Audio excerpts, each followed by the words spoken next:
Salam sejahtera, salam Malaysia Madani dan salam Sabah Maju Jaya.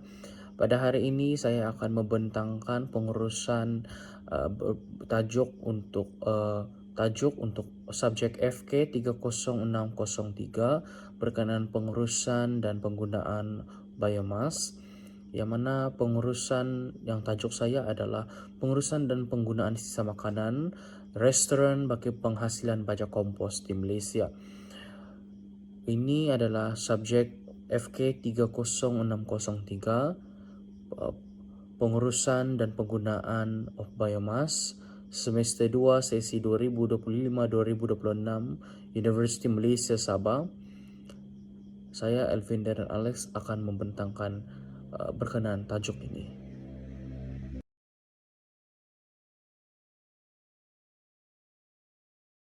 Sisa makanan merupakan isu utama pengurusan sisa pepejal di Malaysia.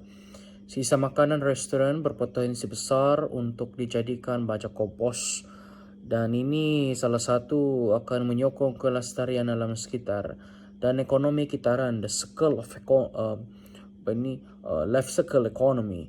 Dan inisiatif ini selaras dengan rancangan Malaysia ke-13 RMK ke-13 bagi mengurangkan penggunaan tapak pelupusan dan peningkatan kadar pengkomposan negara.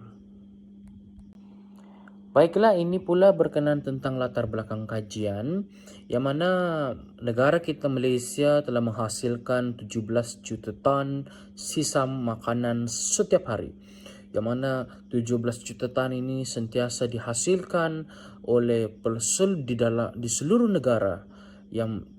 negara dan dalam negara kita. Sisa makanan menyumbang kepada 40.3% daripada 36.900 tan. Sisa pepejal harian bagi sektor restoran menyumbang 23%. 23%. Gas mentana dari sisa makanan 25 kali lebih berbahaya daripada CO2. Hanya 21% saja tapak pelupusan berstatus tapak sanitari. Bermaksud banyak tapak pelupusan yang bukan sanitari di dalam negara kita. Berikut pula berkenaan tentang objektif kajian kita. Saya ada memiliki 3 objektif kajian. Yang pertama, kita mengkaji amalan pengurusan sisa makanan restoran dan jenis biojisim yang digunakan dan yang sesuai untuk pengkomposan. Yang kedua ialah menganalisis teknologi pemprosesan, faktor nilai dan harga kompos, cabaran serta cadangan penyelesaian. Nomor 3 adalah menilai kepentingan pengkomposan terhadap kelestarian alam sekitar dan pembangunan ekonomi kitaran di Malaysia. Berikut pula berkenaan tentang objektif kajian kita. Saya ada memiliki 3 objektif kajian. Yang pertama, kita mengkaji amalan pengurusan sisa makanan restoran dan jenis biojisim yang digunakan dan yang sesuai untuk pengkomposan. Yang kedua ialah menganalisis teknologi pemprosesan, faktor nilai dan harga kompos, cabaran serta cadangan penyelesaian. Nomor 3 adalah menilai kepentingan pengkomposan terhadap kelestarian alam sekitar dan pembangunan ekonomi kitaran di Malaysia. Berikut pula tentang amalan pengurusan sisa makanan restoran, yang mana pelupusan konvensional nasi mendominasi sektor restoran, yang mana pengasingan sisa bersifat sukarela bagi sektor dan program ReFood membolehkan pengkomposan ini dalam masa 24 jam. Kemudahan pengkomposan perintis yang mana dibangunkan di MBPJ, yang mana ini adalah kajian Universiti Malaya dan UPM, yang mana mereka memfokuskan baja cecair dan biogas. Ajinomoto Malaysia juga mengamalkan kawalan saiz hidangan dan ramalan permintaan bagi mengurangkan pembaziran makanan. Berikut pula berkenaan tentang teknologi, ya, teknologi yang dapat diaplikasikan untuk pemrosesan sisa-sisa makanan. Yang pertama sekali kita ada withdraw. Withdraw ini adalah salah satu kepentingannya, kelebihannya adalah cost yang rendah sesuai dengan community. Manakala vermicompost ialah produk dapat memberikan produk yang berkualitas tinggi sesuai untuk pertanian organik. Manakala untuk BSFL yang mana ini adalah merupakan proses pantas. Dua produk pula berkaitan tentang larva dan baja dan pencernaan anaerobik menghasilkan biogas dan baja cecair.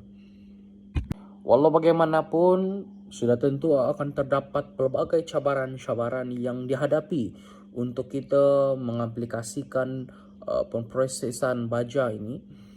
Jadi antara cabaran-cabaran yang utama yang sering dihadapi oleh pihak industri, pihak kerajaan juga, yang pertama ialah tiada pengasingan sisa secara mandatori bagi sektor-sektor yang besar ini, sebagai contoh sektor industri daripada restoran-restoran dan sebagainya. Begitu juga dengan hotel-hotel, ya. Jadi mereka tidak ada pengasingan sisa yang secara mandatori wajib dipatuhi. Begitu juga dengan infrastruktur pengkomposan yang terhad, yang mana terdapat hanya 21 sahaja, tapak 21%, ya. Hanya 21% tapak pelupusan yang berstatus sanitasi, ya. Ketiga adalah kekurangan kesedaran dan ilmu dalam kalangan pengusaha restoran. Ini bukan saja di pekerja ataupun majikan restoran itu perlu mengambil tindakan, tetapi juga begitu juga dengan pengguna. Bagaimana pengguna restoran, bagaimana pembeli, ya, untuk mereka dapat mengaplikasikan, mempunyai kesedaran berkenaan tentang ilmu-ilmu pengkomposan ini, ya. Jadi mereka juga dapat salah satu mereka juga dapat memberi maklumat ataupun memberi idea mereka untuk bagaimana untuk merevasi, membuat inovasi berkenaan tentang pengkomposan ini. Keempat adalah kekurangan insentif dasar yang berkesan, yang mana kekurangan dana-dana ataupun kekurangan ini juga kekurangan daripada tenaga pengajar, kekurangan daripada seminar-seminar. Ini mengakibatkan masyarakat tidak memahami apa yang ingin dilakukan agar pengkomposan ataupun kita dapat memastikan kestabilan kehijauan bandar-bandar, dapat memastikan persekitaran alam sekitar ini terjamin. Kelima adalah rawatan sisa hewan, yang mana kita memerlukan perhatian khusus berkenaan tentang contoh bau, sektor penyakit, ya. Jadi ini amat penting lah. Terakhir adalah kos pengangkutan yang tinggi. Ini adalah cabaran yang paling utama lah selalunya. Karena kos pengangkutan tinggi ini apabila untuk kita mengangkut barang-barang pengkomposan, menghantar ke tempat sanitasi, ya, terutama bagi restoran-restoran yang bersaiz kecil, sederhana, PKS ini. Jadi inilah cabaran-cabaran yang dihadapi oleh pihak restoran.